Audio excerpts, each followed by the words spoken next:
मध्य प्रदेश की औद्योगिक राजधानी इंदौर की, जहां एक और कथित घोटाला सामने आया है। कांग्रेस ने बड़ा आरोप लगाया है। आरोपों के मुताबिक कोविड काल में 2020 से 22 तक इंदौर में सरकारी खजाने को जमकर लूटा खरोसा गया है। इस आपदा को अवसर में बनाकर करोड़ों का भ्रष्टाचार किया गया है। राधा स्वामी सत्संग कोविड सेंटर के नाम पर करोड़ों रुपए के घोटाले का आरोप लगा है। कांग्रेस ने आरोप लगाए हैं। यही नहीं, कांग्रेस की तरफ से इसकी जांच कर जिम्मेदारों पर कार्रवाई करने के लिए सीएम डॉक्टर मोहन यादव को पत्र लिखा गया है।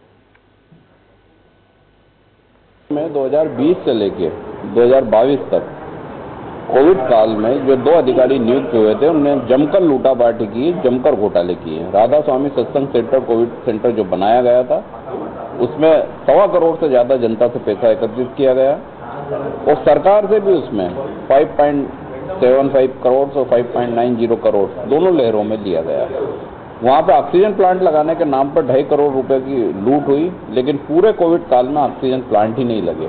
कोविड काल में नगर निगम के बजट से 100 करोड़ रुपए ट्रैफिक व्यवस्था के लिए निकाले गए, जबकि उस समय लॉकडाउन पीरियड था, ट्रैफिक व्यवस्था करने की आवश्यकता ही नहीं थी। लेकिन वो पैसे कहाँ गए, किसी को नहीं पता है। इन सारे मामलों को लेकर मुख्यमंत्री को सबूतों से शिकायत की गई है कि इसमें FIR दर्ज होना चाहिए और सख्त कार्रवाई होना चाहिए।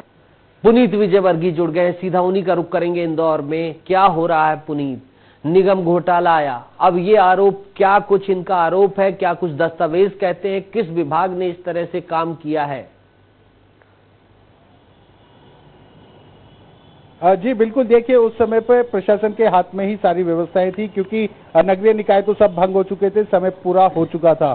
तो जो ये आरोप लगाया है कांग्रेस की ओर से प्रदेश महासचिव राकेश सिंह यादव ने, उनका कहना है कि जो कोविड सेंटर बनाया गया था, एक सभी हॉस्पिटल को अलग छोड़कर, उस टाइम जब क्राइसिस मची हुई थी, हाहाकार मचा हुआ था, उस टाइम पे इंदौर प्रशासन ने एक अलग कोविड सेंटर बनाया था, जो कि राधा स्वामी सत्संग की जमीन पर बनाया गया था। काफी बड़ा वो एरिया है, 600 बेड का यहाँ पर हॉस्पिटल बनाया गया था, जो कि टेम्परेरी है, लेकिन उसके लिए बड़ी खरीदी की गई थी, जैसा कि राकेश सिंह यादव बता रहे हैं। तो जब वो सेंटर खत्म किया गया, तीसरी लहर तक इंतजार किया गया, जब ओमिक्रॉन की लहर आई थी तब तक, और उस समय जब कुछ नहीं निकला तो उस हॉस्पिटल को डिसमेंटल कर दिया गया। बड़ी बात यह है कि वो सब सामान कहाँ बेच दिया गया, वो मद किसने रखा, इसकी किसी के पास कोई जानकारी नहीं है। लाखों रुपए की सामग्री थी, उसमें ऑक्सीजन कॉन्सेंट्रेटर थे, पलंग थे, बिस्तर, गद्दे और भी तमाम तरह की जो इक्विपमेंट्स उस समय पे लग रहे थे, वो सब भी वहां पर थे, लेकिन वो कहाँ गए यह किसी को नहीं पता। इसके अलावा जो सबसे बड़ा आरोप है कि इंदौर शहर के जो दानदाता है, उनसे दान लिया गया था ऑक्सीजन प्लांट बनाने के। ऑक्सीजन की मारामारी थी नीतीश उस समय, आपको भी याद होगा, 2 ऑक्सीजन प्लांट लगने थे राधा स्वामी सत्संग की जगह पर, लेकिन एक भी नहीं लग सका। बाद में एक छोटा प्लांट लगाया गया, वो भी PC सेठी अस्पताल में। तो जो रुपया जमा हुआ था, वो रुपया कहाँ गया? इसके अलावा सबसे बड़ा सवाल है कि जो 100 एक करोड़ तरफ जान के लाले पड़े थे, दूसरी तरफ जान की रक्षा के नाम पर उस चुनौती में भी इतना बड़ा कारनामा हुआ। बताइए, आरोप अगर सही होंगे तो कितनी भयावह स्थिति है, ये बताइएगा।